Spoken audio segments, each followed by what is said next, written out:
I got to show y'all this video. Wait till y'all see this joint. Wait till y'all see. And what this is the like, yo. When you're pushing Democrat liberal agendas, it's like they will take any and everybody to push their point. And people just feel like you don't have to do any due diligence. You don't have to do any research, but people will just stand on things so strong and so confidently that and not even realizing how ignorant they sound. And y'all may be thinking I'm being harsh. Let's take a look at it, and then y'all tell me. You vote for if you vote for Trump, you vote for your race to get annihilated.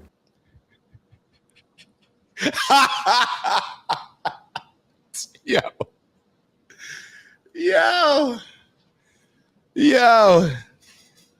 Oh my God, this street Negro / rapper, he's going to tell me that, yo, this is the type of stuff, I'm going to be honest, man. I hear this type of stuff and I'm embarrassed to be on the team that I'm on. Like, I hear this and I'm really embarrassed to be black when I hear people talk like this. I'm embarrassed. Did you just hear what he just said? A vote for Trump, you're voting for your people to get annihilated. This is why the MSNBCs, the ABCs, the CNNs, all your favorite Democrat liberal pundits, this is why they say the things that they say. This is why they will keep saying Project 2025. It's so funny because in that interview earlier with Byron Donalds, I think on Wednesday, we actually got to this point where we showed Charlemagne asking Byron Donalds, like, well, if Trump and you guys aren't a part of Project 2025, then why don't you just say that? You know, why don't you make it clear? And Byron Donalds is like, yo, we've all made it very clear. Trump has gone up there and says, yo, I have no affiliation with that. I haven't read it. Apparently there's some good things in it. Apparently there's some horrible things in it. I don't have anything to do with it.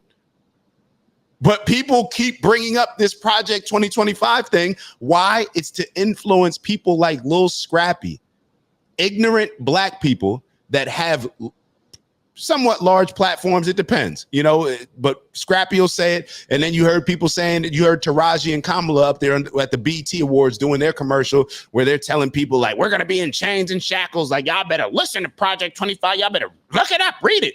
Y'all remember Taraji saying all that stuff. This is why they push that messaging. It is the most ignorant, like, bro, what? You're voting for your people to get annihilated. And that's why politics is where it is. And that's why when you hear, like, it's almost as if, and I grew up, I remember when I was younger, I used to hear a lot of Democrats that I was around, and they used to portray the Democratic Party as being like weaker than the Republicans. Like the Republicans would do more, be more scrappier, no pun intended, than Lil Scrappy. They would be more scrappy. They would just do certain things that would really push, you know, their policies compared to the Democrats that were kind of more laid back. That's when I grew up. That's what I can recall when I was very young, just hearing those things. And just like I talk about with racism, when I say that the people that claim that we've had racism used against us, which is clearly true, nobody's going to deny that, our answer to it is to now use racism to everybody else. You get what I'm saying? So this is what I'm seeing in the Democratic Party, where the Democratic Party, the things that they used to call out that the Republicans were doing, now not only have they embraced those same things, but they take it to an extreme where it's like they'll talk about the rhetoric of some of the Republicans. And Trump said that Kamala Harris is he talked about her being mentally challenged. You called him Hitler. The things that you're saying are causing people to try to assassinate him. The things that y'all are saying about him got him shot, almost got his head blown off on live TV. But we'll just sit back, and the reason why is because of people like Lil Scrappy. It's because of people like Lil Scrappy. They put a certain level of fear mongering out there, and then you have these goofies like Lil Scrappy going up here, has no idea what he's talking about, but standing on it so strong. So now the people that follow him, they're going to be more inclined to, oh, yeah. Nah, we're not rocking with Trump. They try to guilt trip people that support Trump. They try to guilt trip you into supporting Kamala. That's what's happening. So hold on. Ant wrote the whole BT Awards was a Democratic ad. Agreed. Queez wrote Lil Scrappy ? Nobody cares what he thinks. Like, bro, you're known as not only are you a rapper, which is known as just an ignorant, like it just has an ignorant stigma around it. You're actually known as one of the more ignorant ones in that ignorant group. So for us to sit here and listen to Lil Scrappy, it's almost like if you can get the most ignorant people, think of the most ignorant people that you know, whether you know them personally or that they're just entertainers or whoever. Think about who they're voting for. Yo, matter of fact, we should do it like that. Think about the most ignorant, like, people that you know. Who are they voting for? And I'm just going to leave it there. Then maybe if you want to take it a step further, then think about some of the more intelligent people that you know. And I didn't say anything about successful or not successful. I said ignorant and intelligent. And y'all tell me who they're, and I'm not saying that there's not intelligent people voting for the Democrats. I'm not saying that there's not intelligent people. I'm not saying that. But when you look overall, it may be a little skewed to make you kind of raise an eyebrow and say like, like maybe it is time to kind of just reconsider some stuff, or not just say, I'm going to do the same thing that I've been doing. Maybe just take a step back and evaluate it from a different perspective than you typically do. What did Ant write? Facts. I forgot about dude. Whose podcast is this? This is hold up. It's the damn. It's called Street and something. I couldn't even find the entire interview. Well, I didn't look for the entire interview. I was looking for a little bit of a longer clip, but there were a few people reviewing it, and this is how I found this one.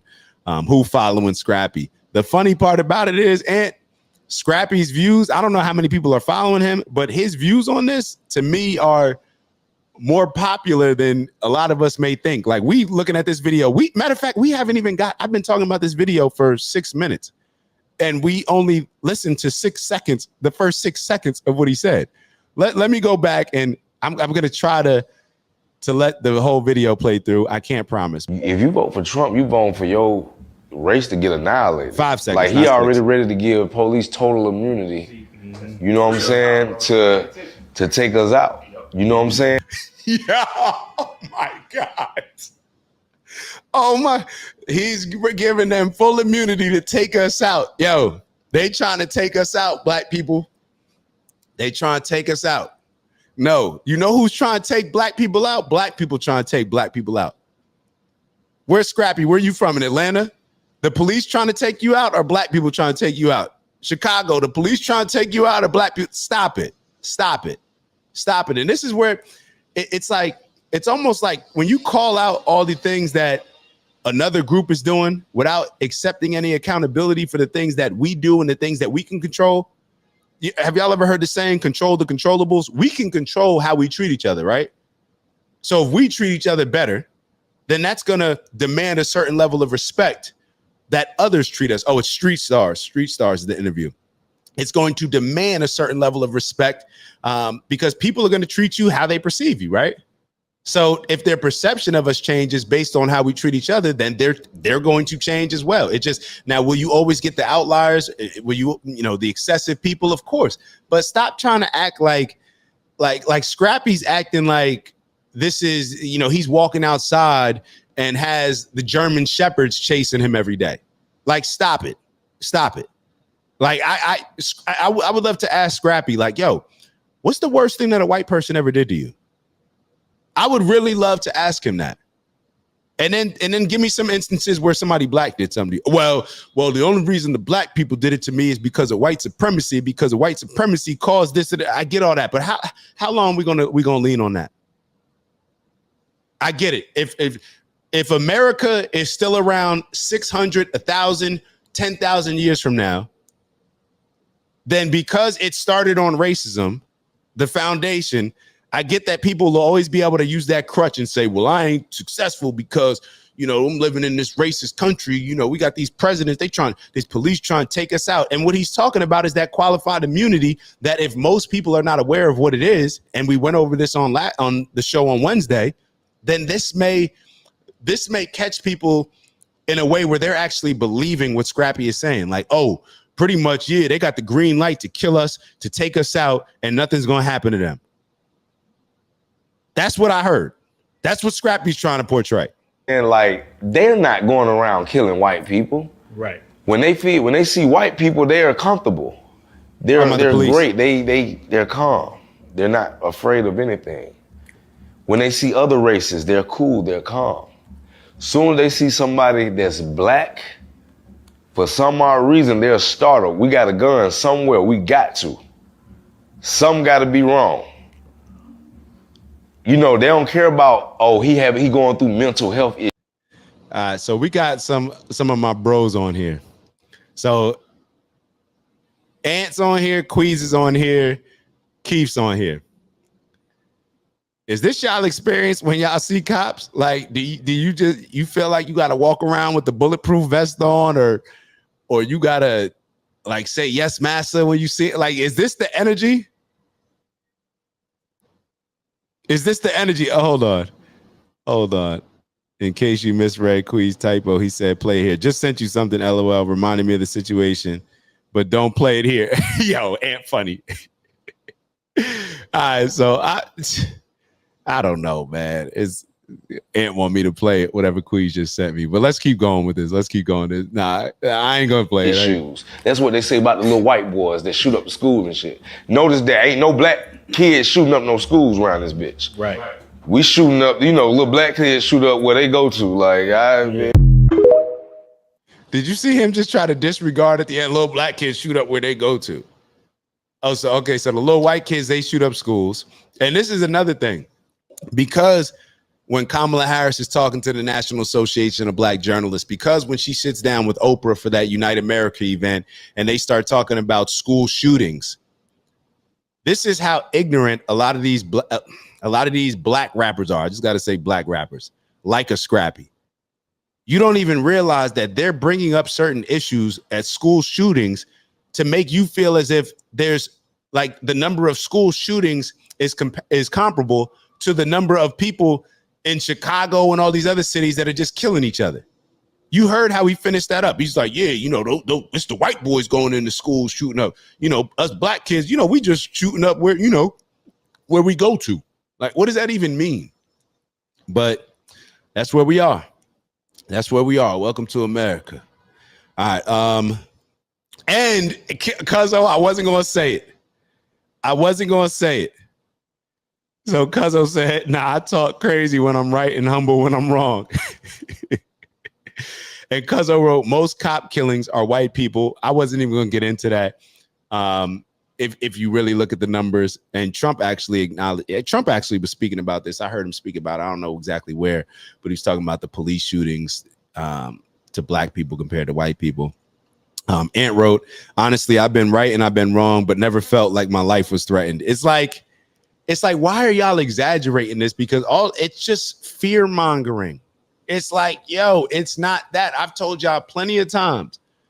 The experiences that I've had, based on my experiences, if I get pulled over by a black cop compared to a white cop, the white cop, this is so maybe this is a point. Let me make this. If a white cop is racist, even if they are, and I'm not saying that the experiences that I can think of, I got pulled over by Yonkers. One time I got pulled over in Yonkers. I forget where I was coming from. I was coming from like Mount Vernon, the little pizza spot. I think it's Johnny's Pizza, real good spot. I was coming from I was getting on the highway in Yonkers, and it was one of those things where it went to like 45 to 25 miles per hour, or I was getting off the highway, whatever. White cop pulls me over, and he came to the car, and we ended up talking. Yeah, we ended up talking for like, to the point it was like 5 minutes, and he's just like, yeah, oh yeah, where you from? Like, to the point where his partner had to be like, yo, like, let's go, come on. And then he doubled back and was like, hey, I is it okay? Like, I got to ask you for your ID. Like, I was just talking to you. I didn't know. Just one experience. I had another one. I thought I had another one that I recorded where the point that I'm trying to make is that if a cop pulls me over, if a white cop pulls me over, and this is what I was talking about as far as like using everything to your advantage. If you pull me over and you think that I'm ignorant and you think I'm a Negro, maybe a different word, whatever, I'm getting out of that ticket if I did something wrong. And that's my mindset, because now if you think so less of me, now I'm able to present myself. How you doing, officer? Not say, hey, master, not saying all those things, but speaking in a respectful way, letting them know exactly where I'm going, taking accountability for whatever I may have done wrong. And it totally disarms them. Totally disarms them just by how I'm acting. I'm controlling that. Just like how, because I'm in sales, bro. That's as the salesperson controls the conversation, even if they're allowing, how you control the conversation by being direct, saying certain things, acknowledging certain things, being respectful, and letting them talk.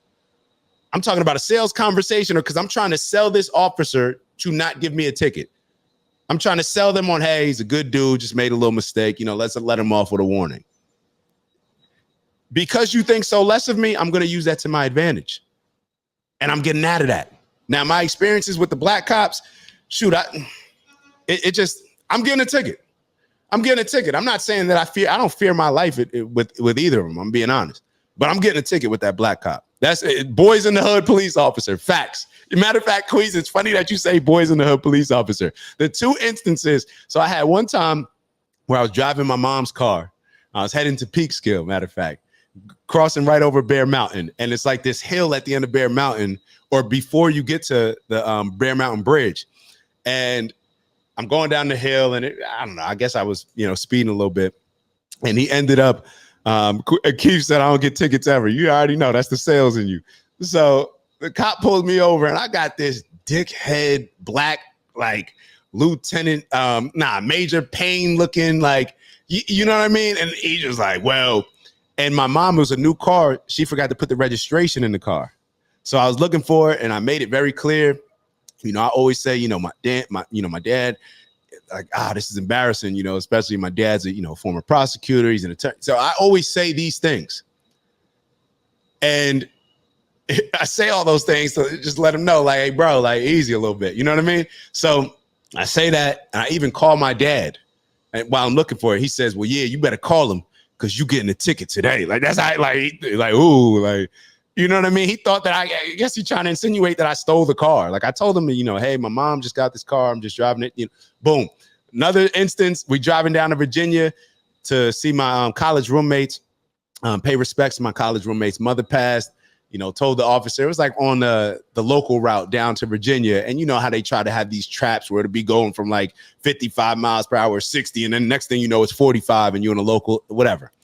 So he just was an a-hole.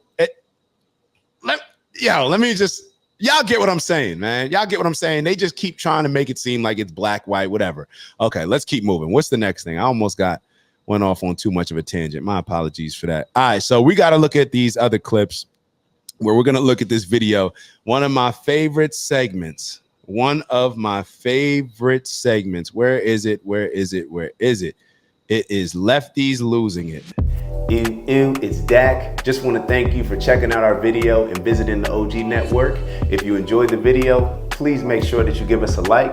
And if you're looking to join a community of inspired individuals striving for purposeful abundance, subscribe. And if you're feeling real generous, share the video with some friends and family. All right, I'll see y'all soon. Ew.